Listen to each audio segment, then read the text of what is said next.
அன்பார்ந்த நேயர்களே, பாலஸ்தீன் மீட்பு போர் 856வது நாளை 826வது நாளை எட்டியிருக்கிறது. இந்த நாளில் இரண்டு மிகப்பெரிய செய்திகள். ஒன்று, ஈரானில் நடந்து கொண்டிருந்த அந்த போராட்டம் முற்றுப்பெற்று விட்டது. நேயர் எதிராக அரசை ஆதரித்து இஸ்லாமிய ஆட்சியை வேண்டும் என்ற ஆர்ப்பாட்டம், அந்த குரல் ஈரானுடைய எல்லா நகரங்களுக்கும் பரவி இருக்கிறது. ஆகவே ஈரான் இப்பொழுது உள்நாட்டு குழப்பம் தீர்ந்து பலம் பெற்ற நாடாக இருக்கிறது. அடுத்த முக்கியமான செய்தி என்னவென்று சொன்னால், ஹூத்திஸ் இஸ்ரேல் மீது தாக்குதல் நடத்தியிருக்கிறார்கள்.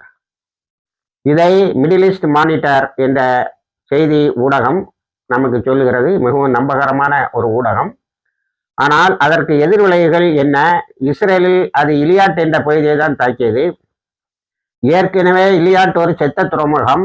அதில் இப்பொழுது ஒரு பைசா கூட வருமானம் கிடையாது. அந்த இலியாட் துறைமுகத்தை குத்தகைக்கு எடுத்திருந்த கம்பெனி இஸ்ரேல் மீது வழக்கு போட்டு இருக்கிறது. எங்களுக்கு பணம் தந்து திரும்பியும் இலியாட்டை தொடங்க நீ அனுமதிக்கவில்லை என்று. ஒருவேளை இலியாட்டில் வேறு எதையும் பார்த்தாங்களா என்ன என்று தெரியவில்லை. ஹூத்திஸ் தாக்கி இருக்கிறார்கள். பெரிய அளவில் பாதிப்புகள் ஏற்பட்டு இருக்கின்றன. இஸ்ரேல் வாயை பற்றி கொண்டு இருப்பது ஒன்றுமே புரியவில்லை. அடுத்தது, கொமினியினுடைய அழுத்தமான ஒரு எச்சரிக்கை ட்ரம்புக்கு. என்னவென்று சொன்னால், நீ தாக்கிப்பார், இஸ்ரேல் எப்பொழுதுமே பிரகாசமாக எரிந்து கொண்டிருக்கும். அதே போல அமெரிக்காவின் முக்கிய தளங்கள் காணாமல் போய்விடும், தாக்கிப்பார் என்று சொல்லி இருக்கிறார்கள்.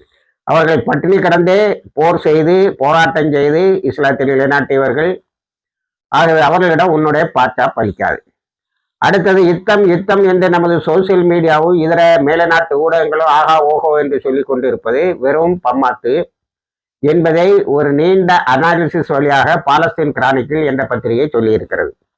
அதில் மிக முக்கியமான செய்தி என்னவென்று சொன்னால், அமெரிக்காவில் பென்டகனில் உள்ள சிலர் ட்ரம்பிடம், நீங்கள் தேவையானால் ஒரு எக்ஸிக்யூட்டிவ் ஆர்டரை நீங்கள் பாஸ் பண்ணலாம், அதை நாங்கள் செயல்படுத்துவோம்னு சொல்லல. அதனால ட்ரம்ப் ஈரானை தாக்குவதற்கான எக்ஸிக்யூட்டிவ் ஆர்டர்ல கையெழுத்து போடல, ப்ளீஸ் வெயிட் என்று சொல்லியிருக்கார்.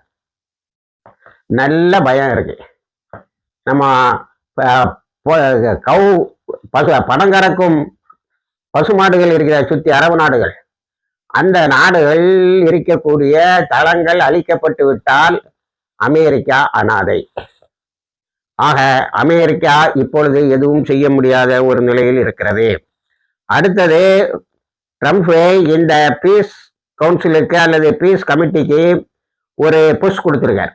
அது என்னவென்று சொன்னால், டெக்னோக்ராட்களை நீங்கள் நியமிக்கலாம், ஹமாஸ் சந்திரிக்க பேரில் இருந்து 40 பேரை கொடுத்துருக்காங்களா, இதிலிருந்து எடுக்கலான்னு. அதை பாலஸ்தீன் அதாரிட்டி அந்த முனாஃபிக்குகள் ஆகா ஓஹோன்னு சொல்லியிருக்காங்க. நாங்கள் கலந்துக்கிட மாட்டோம்னு ஹமாஸ் சொல்லியிருக்கு. இப்போ நமக்கு வேண்டியது ஒற்றுமை.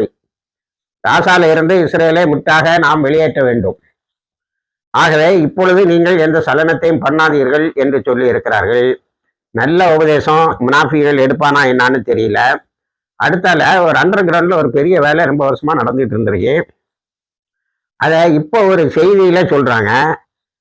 பேராசிரியர், அது அமெரிக்கன் அகாடமிஷியன் டாக்டர் பிஷாரா பஹ்பா என்பவர் ஹமாஸுக்கும் அமெரிக்காவுக்கு இடையில் தூதராக ரொம்ப வருஷமா செயல்பட்டு இருக்கார்.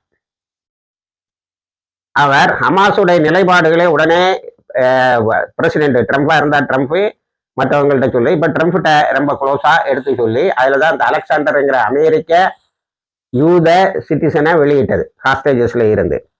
அவர் என்ன சொல்லியிருக்காருன்னா, யூஎஸ் அபிஷியல்ஸ் என்ன சொல்றாங்கன்னா, ஈரானை தாக்கும் நோக்கம் எங்களுக்கு இல்லை, அமெரிக்கா இப்பொழுதே அதல பாதாளத்தில் கிடக்கிறது. ஏற்கனவே ஹூத்திஸ் இந்த வெனிசுலாக்காக ஒரு தாக்குதல் நடத்துனதுக்கு நம்ம அதை கண்டுக்காம, ஐயோ எங்களுக்கு படலை, வலிக்கலாம் இல்லை, அங்கே அடித்தாங்க ஆனால் எங்களுக்கு வலிக்கலைன்னு. ஆனால் 12 பேரை அமெரிக்கானுடைய ஷிப்பில் உள்ள குருவை அவங்க கைது செய்து யமனில் வச்சுருக்காங்க. அதை பற்றி எந்த பேச்சும் இல்லை, விடுங்கன்னு கூட சொல்லலை. அடுத்தது, இஸ்ரேல் தன்னுடைய போர் நிறுத்த மீறலில் ஒரு பகுதியாக கான்யூனிஸில் இருந்த போலீஸ் சீஃப் ஒருவரை கொலை செய்திருக்கிறது. ஹமாஸ் பயங்கரமான எச்சரிக்கையை கொடுத்திருக்கிறது. அடுத்தது இஸ்ரேல் இப்ப என்ன நிலையில் இருக்குன்னா அதை வரிசைப்படுத்துகிறார்கள். Puts hospitals for extreme emergency conditions. இஸ்ரேலில் இருக்கக்கூடிய எல்லா மருத்துவமனைகளும் என்ன சொல்லியிருக்கேன்னா அவுட் பேஷண்ட், அதாவது வந்து மருந்து வாங்கிட்டு போறாங்களா, அதெல்லாம் அதுல லைஃப் சேவிங் மெடிசன்லாம் கொடுக்காதீங்க.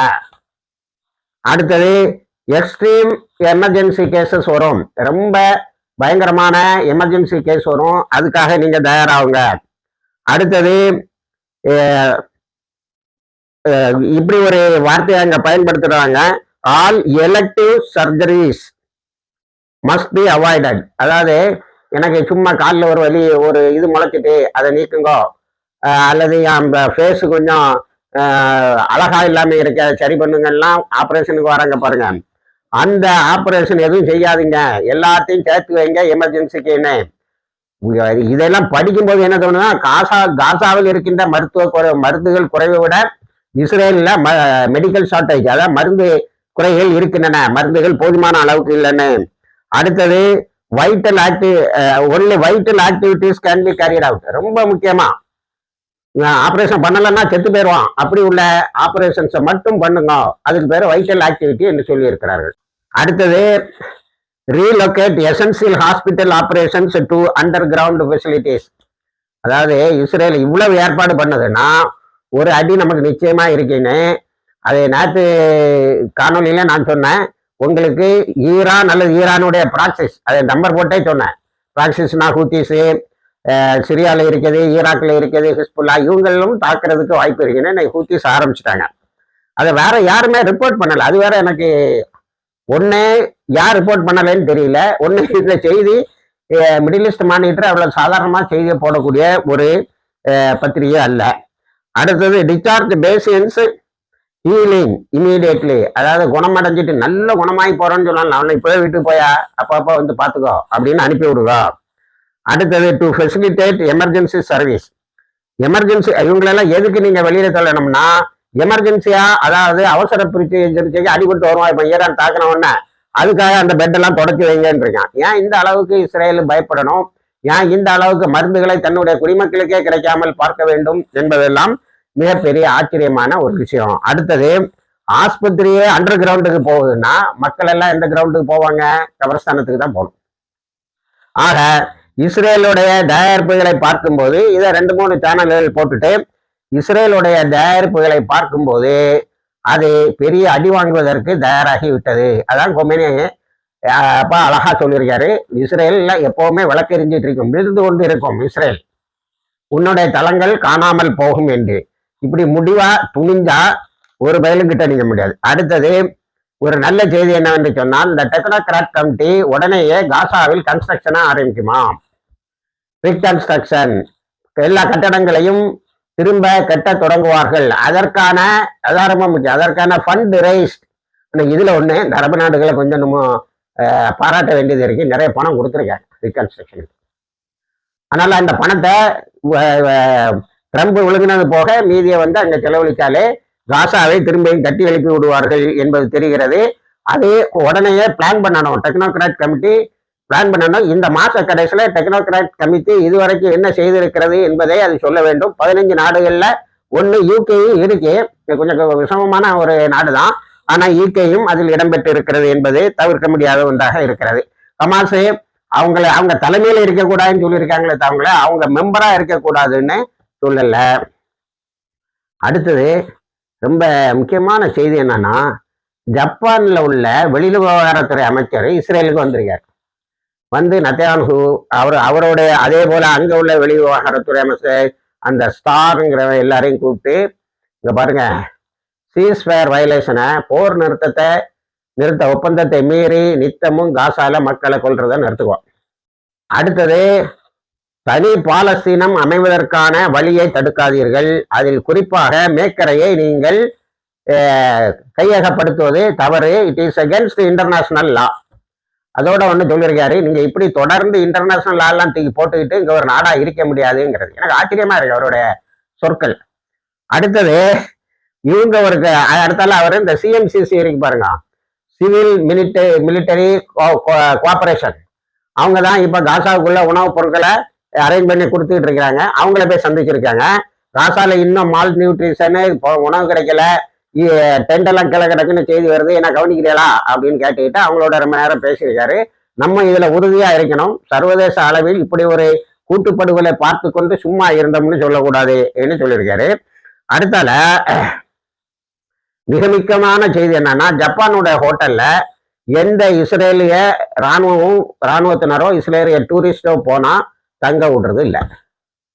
இந்த கம்ப்ளைண்ட டெல்லவீவ்ல வச்சு இந்த ஜப்பானுடைய வெளிவிவகாரத்துறை அமைச்சரிடம் சொல்லி இருக்கிறார்கள். அங்க என்ன செய்யறாங்களா, நோ ரூம்ஸ் ஃபார் இஸ்ரேலி டூரிஸ்ட்னு எழுதி போட்டிருக்கானா. இஸ்ரேல்ல இருந்து வந்தா ரூமே கிடையாது, எங்கேயாவது ஓரமா படுத்துக்கிட்டு. அப்ப விசாவை நிறுத்தணும், விசாவை கொடுத்துக்கிட்டு ரூம் இல்லைன்னு சொல்லுவாங்க. அதுக்கு பிறகு மிலிட்டரிக்காரன் போனா அவன் ஒரு அண்டர்டேக்கிங் கொடுக்கணுமா. எப்படின்னா, நான் காசா யுத்தத்தில் கலந்து கொள்ளவில்லை, இன்னும் நீ ஒரு கேரண்டி கொடுத்துதான் உள்ள போகணும். அடுத்தது, இப்ப நடக்க சாதாரண டூரிஸ்ட் இப்ப நடக்கிற யுத்தத்துக்கு நான் நிதி கொடுக்கவில்லைன்னு சொல்லி 2 அண்டர்டேக்கிங் கொடுத்தாதான். இவனா 2-3 ஹோட்டல்ல ஏற்கனவே தங்கி இருந்தவங்கள வெளியே தள்ளியிருக்காங்க. இவனு என்ன தெரியுமா செய்யறான், அந்தந்த நாட்டுக்கு போய் ஹோட்டல் ரூம்ஸ் எல்லாம் மாச கணக்கில் புக் பண்ண வேண்டியது. அதுல இருந்துட்டு வீடு வாடகை பார்த்து அது வருஷ கணக்கில் புக் பண்ணுவாரு. அப்ப இதெல்லாம் எடுத்து தான் நீ காசாவுக்கு பணம் கொடுக்கல எழுதி கொடு, ராணுவ வீரனா இருந்தா நான் காசால பணி செய்யலைன்னு எழுதி கொடு அப்படின்னு சொல்லி வாங்கிட்டு இருக்கு. இது மிகப்பெரியதொரு அவமானம் என்பது நேற்று நான் சொன்ன மாதிரி சின்பத்தில் உள்ள தலைவர் சொன்னாரு. நத்தியானு பதவி ஏன் விலகணும்னா எக்ஸ்க்ளூஷன், நம்மளை தீண்டத்தகாத மக்களாக ஆக்கிவிட்டு உலகமெங்கும் நம்மளை கேவலப்படுத்துகிறார்கள் என்று சொல்லியிருக்கிறார்கள். அடுத்தது, இப்போ இஸ்ரேல் அமெரிக்காவிடம் சொல்லி நீ கொள்ளடிச்சு வச்சிருக்க வெனிசுலாவை இஸ்ரேல் அங்கீகரிக்கணும்னு சொல்லணும். பாருங்க, வெனிசுலா இது வரைக்கும் அங்கீகரிக்கல. ட்ரம்ப் ஒரே கட்டு, கியூபாவுக்கு என்ன வேணுமா, என்னட்ட கேளுங்க, அதை கேளுங்க, இதை கேளுங்கன்னு இப்போ எதிர்ப்புகள் பயங்கரமாக கிளறி கொண்டு இருக்கிறது இந்த கொள்ளைக்காரனுக்கு எதிராக. இப்படி பாலஸ்தீனத்தில் ஒரு முழு மாற்றத்தை அக்டோபர் 7, 2023 கொண்டு கொண்டு இருக்கிறது. அக்டோபர் 7, 2023 சம்பந்தமாக கைது செய்யப்பட்டு இஸ்ரேலில் இருப்பவர்களுக்கு மரண தண்டனை கொடுக்கலாம் என்ற சட்டமும் இஸ்ரேலில் வந்திருக்கிறது. அது வரைக்கும் இஸ்ரேல் இருக்குமா என்பது பார்ப்போம். இணைந்திருங்கள். எல்லா தகவலையும் தருகிறோம். வாய்க்கிறதவானா அல்ஹம்துலில்லாஹ் ரபில் ஆலமீன்.